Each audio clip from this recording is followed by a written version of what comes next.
Mobile बंद कर दो यार। हेलो एवरीवन, आज की वीडियो में हम डिस्कस करेंगे मुस्लिम लॉ का मोस्ट इम्पोर्टेंट टॉपिक, मुस्लिम विधि के स्रोत, जिसे अंग्रेजी में बोलते हैं सोर्स ऑफ मुस्लिम लॉ। ये मोस्ट इम्पोर्टेंट है टॉपिक आपके लिए। चलिए आज का वीडियो शुरू करते हैं। सबसे पहले डिस्कस करेंगे मुस्लिम विधि के स्रोत। वे आधार है जिनमें मुस्लिम कानून के नियम और सिद्धांत प्राप्त होते हैं। मुस्लिम विधि का प्रमुख स्रोत पवित्र कुरान है, जिसे सर्वोच्च स्थान प्राप्त है। इसके अतिरिक्त सुन्नत, इजमा और कियास भी महत्वपूर्ण स्रोत है। इन स्रोतों के माध्यम से मुस्लिम विधि मुस्लिमों के धार्मिक, सामाजिक और पारिवारिक जीवन के संबंध में नियम निर्धारित किए जाते हैं। यही स्रोत मुस्लिम विधि की संरचना और विकास का आधार बनते हैं।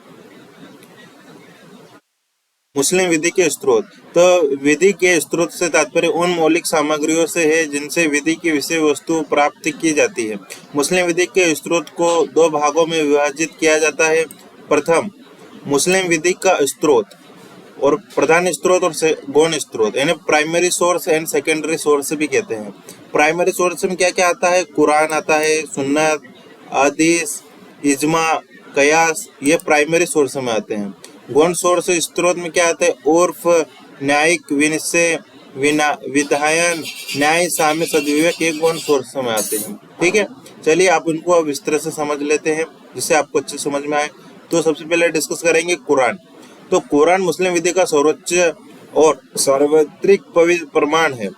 कुरान में 114 अध्यायी सूरा का एक ग्रंथ है। कुरान में कुल 6666 आयतें हैं, जिनमें से लगभग 200 आयतें विधिक सिद्धांतों से संबंधित है और विभिन्न आयतें लगभग 80 आयतें पारिवारिक विधि, विवाह, मेहर, तलाक और विरासत से संबंधित है। सुन्नत और हदीस क्या है, ये डिस्कस कर लेते हैं अब। सुन्नत और हदीस तो प्रगतिशील होने के कारण सुन्नत और हदीस प्रगतिशील होने के कारण मुस्लिम समाज के सामने ऐसी समस्या आती थी जिनके बारे में कुरान खामोश था। अपने जीवन काल में पैगंबर मोहम्मद ने अपने विनिश्चय देते थे। कुछ कार्य वे स्वयं करते थे और इस्लाम द्वारा अनुमत कुछ कार्यों को मौन स्वीकृति द्वारा होने देते थे। परिणाम स्वरूप पैगंबर मोहम्मद द्वारा जो कुछ कहा गया, जो कुछ किया गया था, जिसका मौन समर्थन किया गया था, वह समय और प्रामाणिकता की दृष्टि से कुरान के बाद मुस्लिम विधि का एक प्रधान स्रोत बन गया और सुन्नत कहलाया। हदीस की किस्में। उद्भव की दृष्टि से हदीसों को 3 वर्गों में वर्गीकृत किया गया। सुन्नत उन फेल ऐसी परंपराओं में पैगंबर साहब के आचरण सन्निहित है।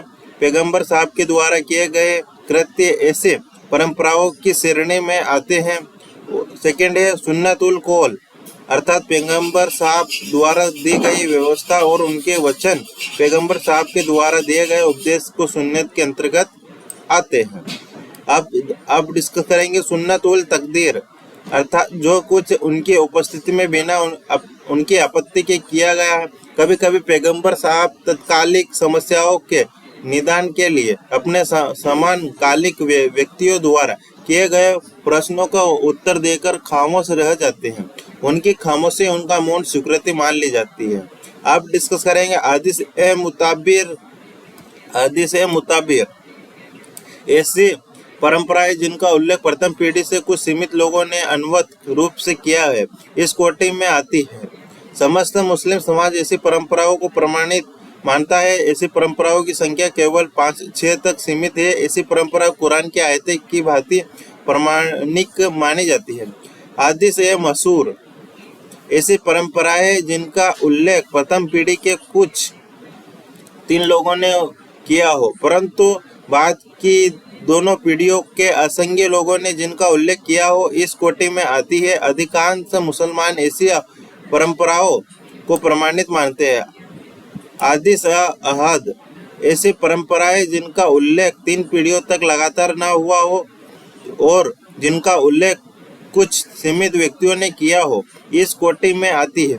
अधिकांश मुस्लिम ऐसी परंपराओं को गैर प्रमाणिक मानते हैं। आप डिस्कस करेंगे इजमा। इजमा को 3 प्रकार में बांटा गया है। प्रथम, पैगंबर के साथियों का इजमा। अब्दुर रहीम अपने विधि शास्त्र में कहते हैं पैगंबर साहब के साथियों के इज्मा को बड़ा महत्व दिया गया है, क्योंकि उनके साथी पैगंबर की दृष्टि से प्रेरित थे और पैगंबर साहब के निकट रहने के कारण वे लगभग उन्हीं के समान तर्क रीति दुकान में सर्वत्र स्वीकार्य है और इसके पश्चिमवर्ती इज्मा निरस्त नहीं किए जा सकते। अब डिस्कस करेंगे विधिवेत्ताओं का इज्मा।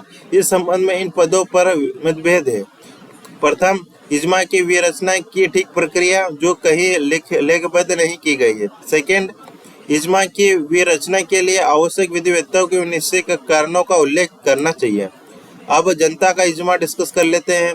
तो विधि की दृष्टि में विधिक प्रश्नों पर मुस्लिम जनता के इज्मा का कोई महत्व नहीं है, परंतु धर्म, मजहब, नमाज और अन्य बातों में उनके बड़ा महत्व प्राप्त है। इज्मा के आवश्यक तत्व। इज्मा की परिभाषा उसके निम्नलिखित तत्व वे थे। आम सहमति अधिकार। विधिवेत्ताओं का मानना है कि इज्मा के लिए विधिवेत्ताओं का एक मत होना पहली शर्त है। यदि उनमें से मत भिन्नता है, यदि किसी अल्प क्यों न हो, तो विधिपूर्ण इज्मा का निर्माण नहीं हो सकता।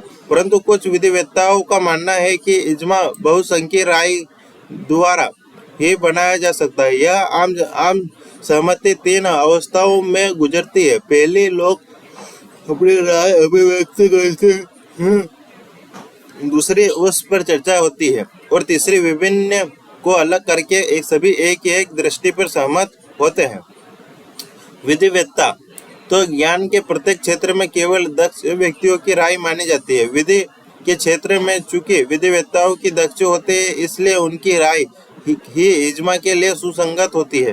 धार्मिक मामले 2 प्रकार के होते हैं। पहले में रोल रखना इत्यादि विशिष्ट ज्ञान की आवश्यकता नहीं होती है, जैसे दिन में 5 वक्त की नमाज पढ़ना, रमजान के महीने में रोजा रखना इत्यादि।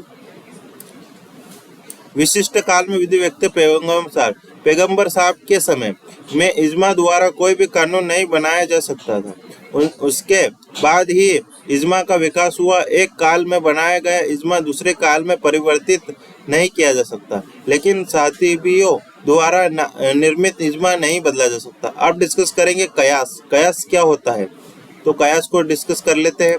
कयास तात्पर्य सदृश तर्क से है, अर्थात कुरान, हदीस और इज्मा के तस्मत नियम के आधार को जानकर तदनुसार मौजूदा कानूनी प्रश्न पर नियम ज्ञात करना। अब डिस्कस करेंगे उर्फ। रूढ़ी को मुस्लिम विधि के स्रोत के रूप में कभी मान्यता नहीं दी गई, यद्यपि अनुरूपिक के रूप में उसका कभी कभी उल्लेख पाया जाता है। अब डिस्कस करेंगे न्यायिक विनिश्चय। इसमें प्रिवी काउंसिल उच्च न्यायालय द्वारा भारत के उच्च न्यायालयों के विनिश्चयक आते हैं, वादों का विनिश्चय करने और न्यायमूर्ति विधि की घोषणा करते हैं। यह विनिश्चय भविष्य के वादों के लिए दृष्टांत समझे जाते हैं। दृष्टांत केवल विधि के साक्षी की नहीं बल्कि उनके स्रोत भी है। विधायन क्या है, तो भारतीय विधायिका के अधिनियम ने, जैसे घोषित ऋण अधिनियम, धार्मिक सहनशीलता अधिनियम, धर्म स्वतंत्र अधिनियम 1850, स्वतंत्र और प्रतिपाल्य अधिनियम 1890, मुस्लिम वक्त मान्यता अधिनियम 1913, मुस्लिम वक्त अधिनियम 1930 ने मुस्लिम विधि को काफी सीमा तक प्रभावित किया है, अनुरूपित और संशोधित किया है। अब डिस्कस करेंगे न्याय, साम्य और सद्विवेक। न्याय, साम्य और सद्विवेक से संबंधित चैनल पे प्ले लिस्ट मिल जाएगी, आप वहां पर जाकर इसको डिटेल में समझ सकते हो। तो न्याय, साम्य और सद्विवेक को मुस्लिम विधि का एक स्रोत है। अब डिस्कस करेंगे केस लो। केस लो है अवध बिहारी सिंह बनाम गजाधर जयपुरिया तथा अन्य। सेकंड केस लो है मोहम्मद अलाहद खान तथा अन्य, मोहम्मद इस्माइल खां तथा अन्य। अब डिस्कस करेंगे निष्कर्ष। सुन्नियों के समान ही शिया लोग भी कुरान को मुस्लिम विधि का प्रथम सूरत मानते हैं, परंतु दोनों में भेद उसके निर्वाह पर है। शिया लोग उसके अस्तित्व को प्रमाणित समझते हैं, तो पैगंबर या उनके वंशों से आई, तो इस संबंध में वे लोग उसे कट्टर हैं। आपके लिए जरूर सूचना, इस वीडियो के नोट्स आपको चैनल के डिस्क्रिप्शन बॉक्स में मिल जाएंगे, आप जाकर डाउनलोड करके पढ़ सकते हो। नोट्स फ्री ऑफ कॉस्ट है, उसके लिए किसी भी प्रकार का कोई चार्ज नहीं है। ठीक है, आपने हमारा वीडियो यहाँ तक देखा उसके लिए आप सभी का धन्यवाद। जय हिंद, जय भारत।